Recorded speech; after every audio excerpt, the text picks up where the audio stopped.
Chinatown has been evolving since the first Chinese immigrants settled here in the 19th century. Now, coronavirus is creating upheaval. Peter Lee, whose family started this restaurant in 1968, can't serve his loyal customers inside right now.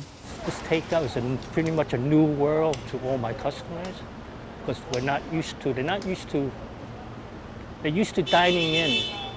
And actually, when you're used to dining in to sit down for a meal, you're not going to be used to taking out that same meal to go. So it's not going to be the same as it gets home. Peter's business only accepts cash, like nearly a third of restaurants here. But there's a generational shift going on. At this dim sum parlour, you can order using a delivery app.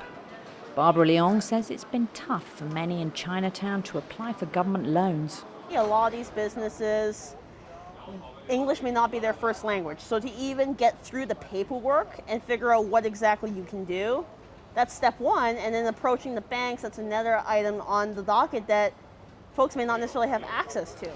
Chinatown is not only suffering from the health and economic impacts of coronavirus, there's also the language of the President of the United States to contend with.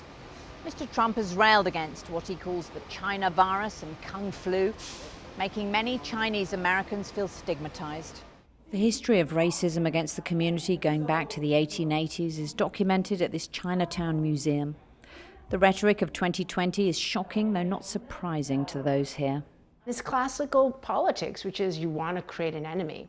And I think it's an easy one for the President of the United States to pick.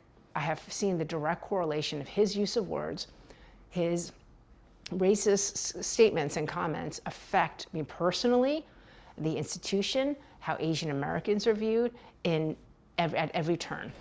Racism was rife in Chinatown when the pandemic began. They take a longer look at you.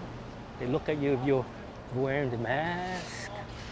And if you're not, they will maybe sit further away from you. Or What's it like now? I don't really have that sense of feeling that they're looking at us like we're the disease anymore, because there's so many other things going around which are more important to people now than us having supposedly the disease. Chinatown's subdued right now, but there's a history of resilience here and a determination to rebound and thrive. Laura Trevelyan, BBC News, New York.